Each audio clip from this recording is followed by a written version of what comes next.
आपके कानून के रखवाले जितने भी हैं रोड पर सभी हमारा शोषण करते हैं और हमेशा इस तलाश में रहते हैं कि कब गाड़ी वाला आए तो उससे हमें 1000-2000 रुपये निकालने का अवसर मिल जाए।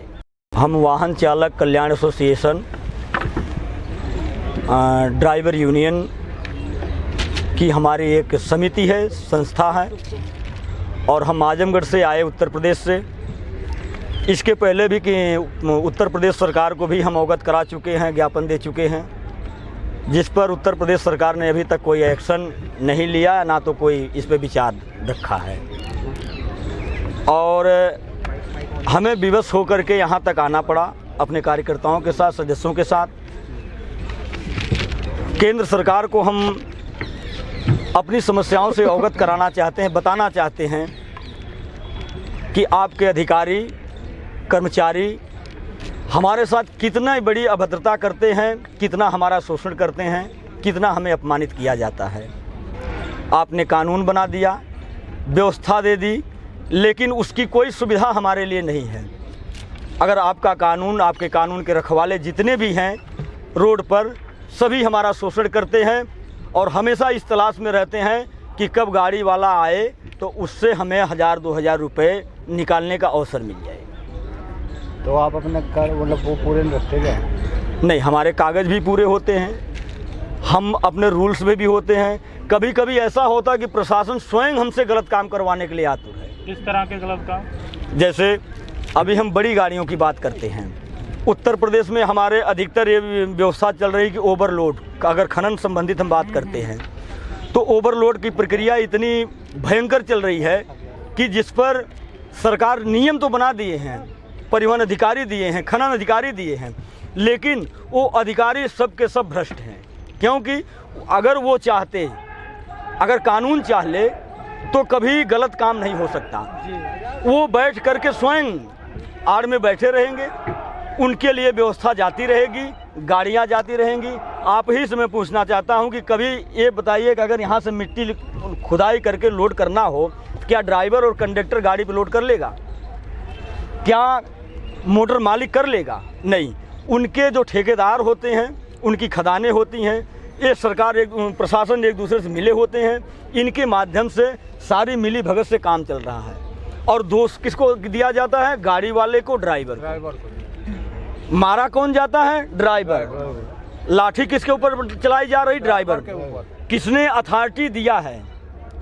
जो विभाग लाठियों से प्रताड़ित करता है ड्राइवर को, किसने अथॉरिटी दिया है ड्राइवर को मारने के लिए? लाइसेंस किस बात का आपने बना कर दिया है?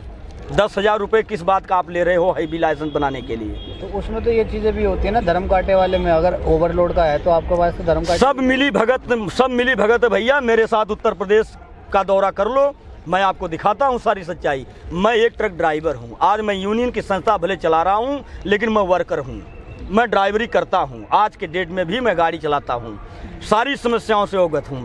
मैं जानता हूँ, अगर किसी को किसी प्रकार का प्रमाण चाहिए, साक्षात मैं दूंगा उससे ला करके। एडमिनिस्ट्रेशन के सामने आपने क्या है?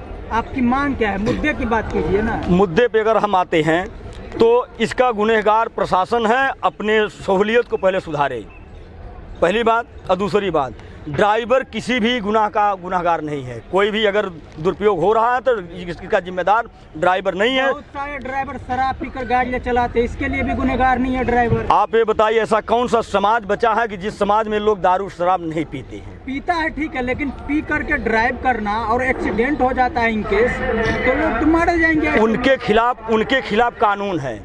अगर मैंने ये भी देखा है कि कर्मचारी जो हैं उनको चेक करते हैं, ये मुहिम चलाई जाती है, अभियान चलाया जाता है। लेकिन अगर एक ड्राइवर पी के आया है, उसको आप दोषी पा गए तो तुरंत उसके साथ आप कानूनी कार्रवाई करो। ये नहीं कि आप साइड से 5000 रुपया लेकर उसको छोड़ दिए।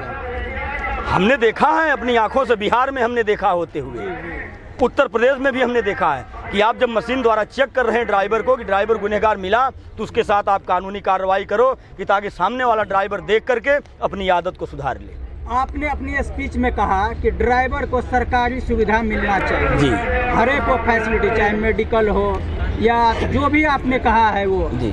सरकारी गवर्नमेंट में जो एम्प्लॉय काम करते हैं, जो सरकारी कर्मचारी होता है, वो जब तक काम करते हैं गवर्नमेंट जॉब में तब तक ही उनको ये सुविधा दिया जाता है। रिटायर होने के बाद उनको भी नहीं सुविधा दिया जाता है, लेकिन आप ड्राइवर की सुविधा की मांग कर रहे हैं। क्या है? ठीक कहा है आपने।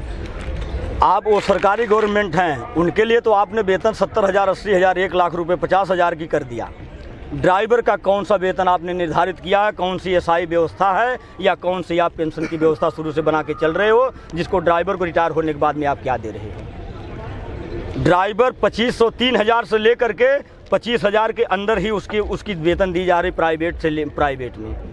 बताइए, जिस घर में 4 परिवार हैं, क्या 20,000 रुपये में उसके बच्चों की शिक्षा और उसके बच्चों की परवरिश या उसके घर की परवरिश हो सकती है? क्या वो अभी अपने घर पे कभी लिंटर लाद सकता है? क्या कभी रूम बना करके पक्के मकान में रह सकता है? जो समस्याएं आप यहाँ पर लेकर आए हैं, जी। समस्याओं को आपने एडमिनिस्ट्रेशन के सामने रखा है? अब आए हैं, अभी ज्ञापन आज देंगे यूपी एडमिनिस्ट्रेशन के। हाँ, वहाँ पे हमने कई बार ज्ञापन भी दिया है।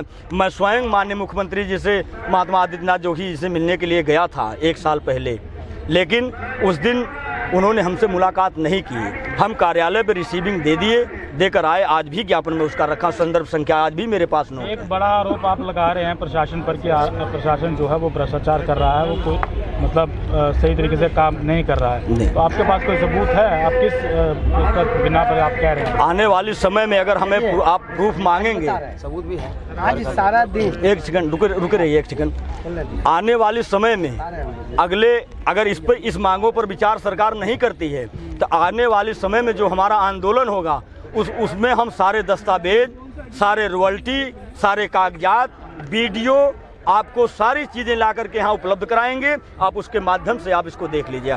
आज भी हम अपने फेसबुक में, हमारा फेसबुक चलता है, उसमें हम आपको दिखा सकते हैं अभी कि ड्राइवरों के ऊपर किस तरह से अत्याचार हो रहा है।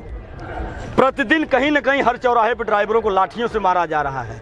आखिर प्रशासन लाठियों से क्यों पीटता है? न्यायालय नहीं है, न्यायपालिका नहीं है। आप अगर गुनहगार ड्राइवर मिला तो उसको आप अरेस्ट करिए, न्यायालय में पेश करिए। अगर वो दोष साबित होता है तो उसे आप कानूनी कार्रवाई करके जेल भेजिए। ये नहीं कि आप सरे बाजार में उसको आप निर्दोष है कि दोषित है, आपने उसको पहले ठहरा नहीं पाया, उसके पहले आपने उसे लाठियों से पीटना शुरू कर दिए। क्यों? आप उसको माँ बहन की गाली देते हो, क्यों? उसकी घर की आबरू नहीं, उसकी माँ बहन उसकी आबरू नहीं है। आज किसको ज्ञापन देंगे? हम एक ज्ञापन देंगे माननीय प्रधानमंत्री जी को और एक ज्ञापन देंगे माननीय परिवहन मंत्री जी को। इसके बाद भी नहीं सुना गया तो फिर क्या करें? इसके बाद नहीं सुना गया तो इस मार्च महीने के बाद में 1 अप्रैल से स्टीयरिंग छोड़ो आंदोलन पूरे देश में चला दिया जाएगा, जिसकी संपूर्ण जिम्मेदारी शासन और प्रशासन की होगी। Okay sir, thank you.